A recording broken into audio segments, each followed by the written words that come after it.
Assalamualaikum warahmatullahi wabarakatuh.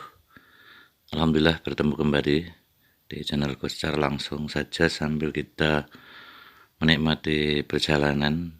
Dan pada kesempatan kali ini saya akan menuju ke Banar, Liangan, Kawedanan Martoyudan, yaitu ke makam beliau ayahanda dari Kiai Haji Abdul Karim atau yang disebut Mbah Manaf. Sebelum kita sampai di tujuan, saya sedikit akan bercerita. Kiai Haji Abdul Karim lahir tahun 1856 Masehi, tepatnya di Desa Banar, Kawedanan Martoyudan, Magelang, Jawa Tengah, dari pasangan Kiai Abdul Rahim dan Nyai Salamah. Manap adalah nama kecil beliau, merupakan putra ketiga dari 4 bersaudara. Saat usia 14 tahun mulailah beliau melanglang buana dalam menimba ilmu agama, dan saat itu beliau berangkat bersama sang kakak yaitu Kiai Haliman. Pesantren yang pertama beliau singgahi terletak di Desa Mbabadan, Gurah, Kediri. Kemudian beliau meneruskan menuju Cempaka 20 km arah selatan Nganjuk selama kurang lebih 6 tahun, dan kemudian pindah ke Trayang Bangsri, Kertosono, Nganjuk, Jawa Timur. Disinilah beliau memperdalam pengajian ilmu Al-Quran. Lalu kemudian beliau melanjutkan pengembaraan ke pesantren Sono sebelah timur Sidoarjo, dan di sana beliau terkenal menimba ilmu sorofnya selama 7 tahun. Kemudian nyantri di Pondok Gedung Doro sepanjang Surabaya, hingga akhirnya beliau kemudian meneruskan pengembaraan ilmu di salah satu pesantren besar di Pulau Madura, asuhan ulama karismatik yaitu Syekhona Khalil Banggalan. Cukup lama beliau menuntut ilmu di Madura, sekitar 23 tahun. Oh ya, tadi saya berangkat dari arah jalan Magelang Jogja, kemudian di Martoyudan atau di Belundo belok ke arah kiri, dan ini sudah sampai di Desa Banar, dan ini adalah gang untuk menuju ke arah makam. Saat ini saya memakai kendaraan bermotor. Jikalau pemirsa membawa ataupun menaiki mobil, insya Allah bisa masuk ke makam, dan tempat parkir juga sudah disediakan sebelum masuk ke makam Kiai Abdul Rahim. Lanjut cerita, pada usia 40 tahun Kiai Haji Abdul Karim meneruskan pencarian ilmu di Pondok Pesantren Tebu Ireng, Jombang, Jawa Timur, yang diasuh oleh sahabat karibnya sewaktu di Bangkalan, Madura, yaitu Kiai Haji Hasyim Asy'ari. Hingga pada akhirnya Kiai Hasyim Asy'ari menjodohkan Kiai Haji Abdul Karim dengan putri Kiai Soleh dari Banjarmelati, Kediri pada tahun 1328 Hijriah atau 1908 Masehi. Dan kita bisa lihat sebelah kiri adalah tempat parkir. Nah, kemudian untuk makam kita menuju ke arah yang kanan. Ya, kanan ini adalah lokasi menuju ke makam. Dari parkiran kemudian kita jalan kaki, tapi karena saya pakai motor bisa masuk ke makam. Dan pada waktu ini tadi malam ada haul dari Mbah Rohim yang ke-52. Assalamualaikum warahmatullahi wabarakatuh. Bismillahirrahmanirrahim. Alhamdulillahilladzi an'amana bi ni'matil iman wal islam. Menusholli wa sallimu ala khairil anam wa ala alihi wa sahbihi ajma'in, amma ba'du. Kepada seluruh pemirsa yang kami hormati, kembali di channel Brostar, dan pada kesempatan kali ini saya berada di Martoyudan, tepatnya Desa Banar, dan posisi saya sekarang berada di makam Kiai Haji Abdul Rahim, tepatnya di belakang saya. Dan di makam inilah bahwa beliau Kiai Abdul Rahim adalah ayahanda dari salah satu muasis pendiri pondok pesantren yang terkenal di Kediri, yaitu Lirboyo. Dan putranya pendiri ataupun ayahanda dari yang ada di makom ini adalah beliau Kiai Haji Manaf atau Mbah Manaf, atau yang bisa dikenal dengan Kiai Haji Abdul Karim.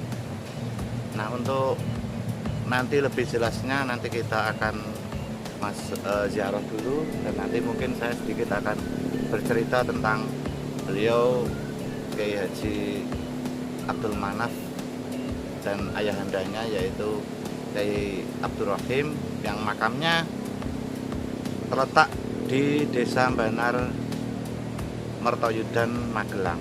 Dan mari kita langsung menuju ke makam.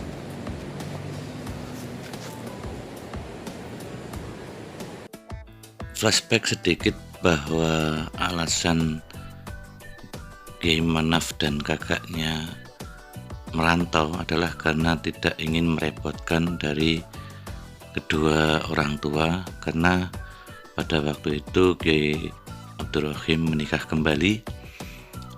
Kemudian karena punya inisiatif sendiri, akhirnya kakaknya yang pertama merantau, dan kemudian disusul oleh beliau Kiai Haji Manaf yang menyusul kakaknya ke daerah Jawa Timur.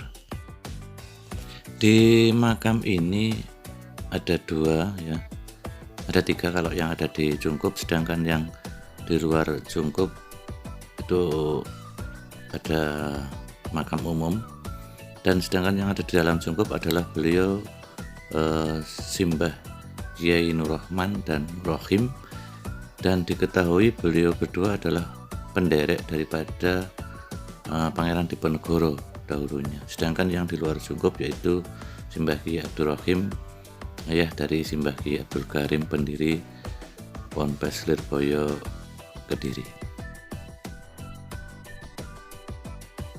Dan inilah makom yang berada di luar Jungkup dalam proses pembangunan. Dan mari kita lanjut untuk cerita yang awal tadi. 2 tahun kemudian Kiai Haji Abdul Karim bersama istri tercinta hijrah ke tempat baru di sebuah desa yang bernama Lirboyo tahun 1910 Masehi. Disinilah titik awal tumbuhnya pondok pesantren Lirboyo. Kemudian pada tahun 1913 Masehi, Kiai Haji Abdul Karim mendirikan sebuah masjid di tengah-tengah komplek pondok sebagai sarana ibadah dan sarana taklim wa ta'allum bagi para santri. Garis besar dari cerita tersebut, Kiai Haji Abdul Karim adalah sosok yang sederhana dan bersahaja. Beliau gemar melakukan riyadoh, mengolah jiwa atau tirakat, sehingga seakan hari-hari beliau hanya berisi pengajian dan tirakat. Pada saat mondok di Bangkalan ketika masih muda, beliau pernah bekerja, dan dari hasil jerih payah kerja tersebut beliau tabung. Namun pada suatu saat tabungan itu diketahui oleh Mbah Khalil Bangkalan, dan kemudian beliau buang. Karena apa? Untuk mencari harta. Karena suatu saat dengan ilmu, dengan sendirinya harta akan ikut pada beliau.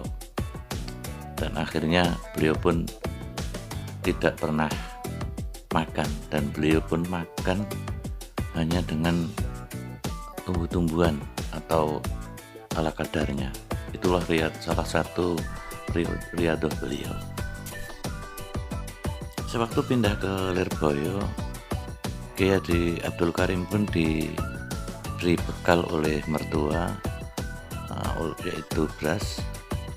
Tapi berjalannya waktu hingga 2 tahun, bekal yang dari mertua itu tak sedikit pun berkurang, karena beliau memang tidak pernah makan nasi. Itulah salah satu contoh dari riyadoh beliau. Secara garis besar seperti yang saya sebutkan tadi, sehingga seakan sehari-hari beliau hanyalah berisi pengajian dan tirakat. Pada tahun 1950-an, Kiai Abdul Karim menunaikan ibadah haji yang kedua kalinya.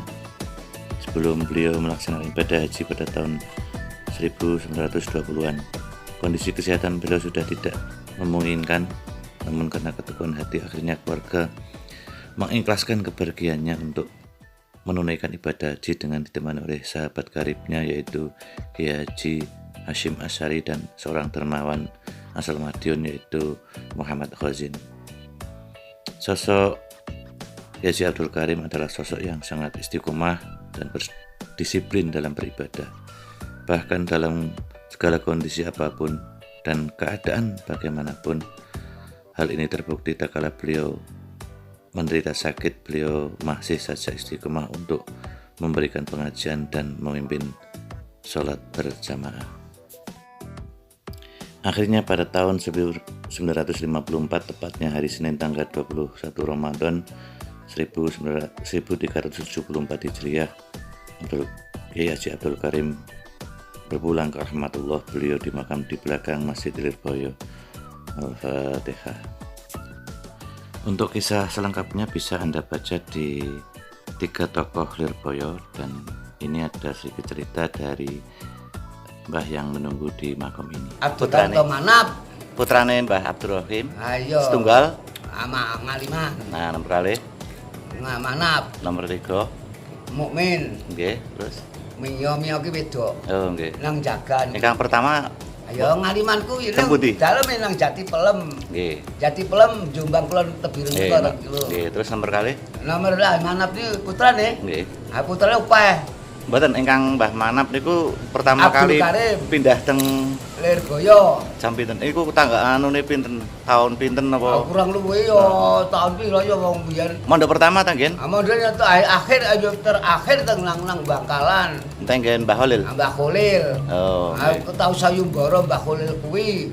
Nek sing iso jawab masa tak pae anakku dilalah sing Mbah Hasyim Asy'ari, Mbah sapa? Diane ra iso sing iso Mbah Manap. Hasyim ning putra rasul wong Mbah Manap wong mlarat. Nggih. Akhire diparing ngelmune gawa nang Lirboyo. Ngelmu kewaliane, ngelmu apane. Nggih. Ngono ceritane ngoten niku. Itulah tadi sedikit kisah dan juga ziarah ke makam Kiai Abdul Rahim di Bandar Mertoyudan. Semoga bermanfaat, dan jikalau ada kesalahan kami mohon maaf yang sebesar-besarnya. Assalamualaikum warahmatullahi wabarakatuh.